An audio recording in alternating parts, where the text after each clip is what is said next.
Today I'm going to talk to you about Maria Montessori.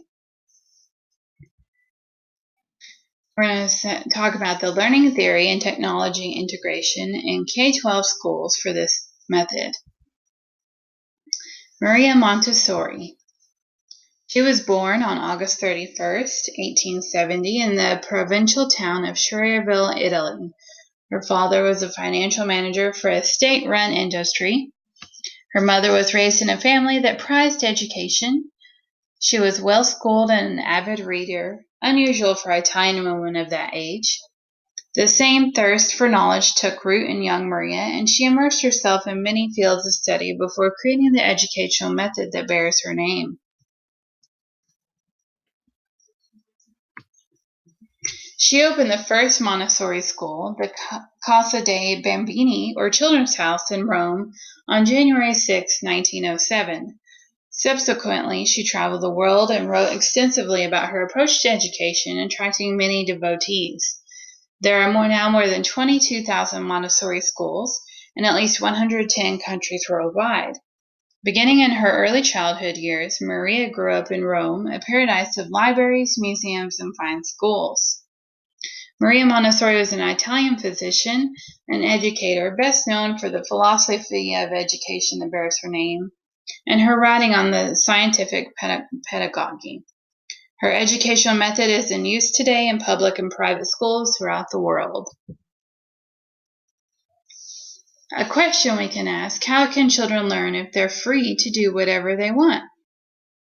Dr. Montessori observed that children are more motivated to learn when working on something of their own choosing.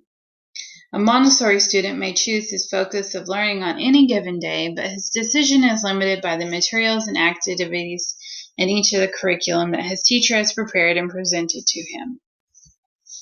You can see that in this picture here with this student using math skills to count the beads. Now, next question: do Montessori teachers follow curriculum? Montessori schools teach the same basic skills as traditional schools and offer a rigorous academic program. Most of the subject areas are familiar, such as math, science, history, geography, and language, but they are presented through an integrated approach that brings separate strands of the curriculum together. While studying a map of Africa, for example, students may explore the art, history, and inventions of several African nations. This may lead them to examine ancient Egypt, including hieroglyphs and their place in the history of writing.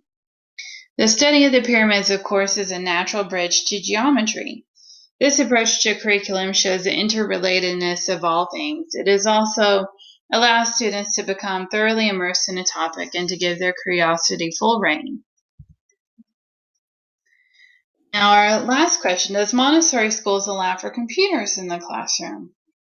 The purpose of practical life in a Montessori school is not only to teach concentration, increase small motor skills, expose students to new interests and opportunities, but also to prepare the child for real-world experiences. As an educator in the 21st century, I feel like it is my responsibility to prepare children for what they will encounter in the real world, and whether I like it or not, the real world functions on technology.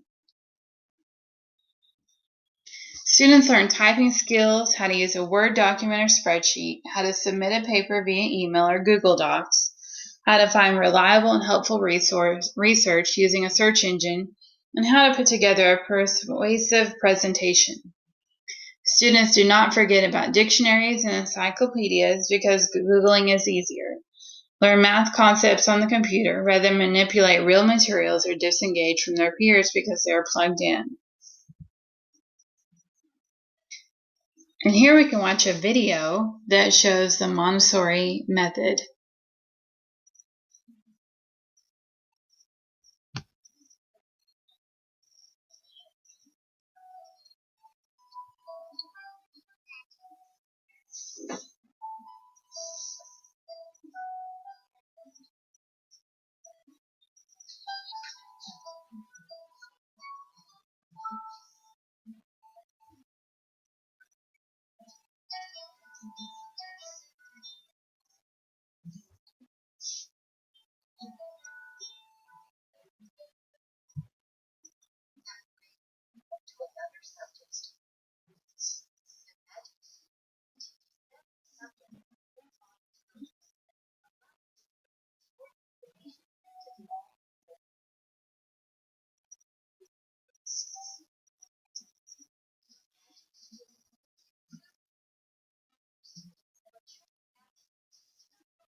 Here are some research links to to back up the information that I have provided you today.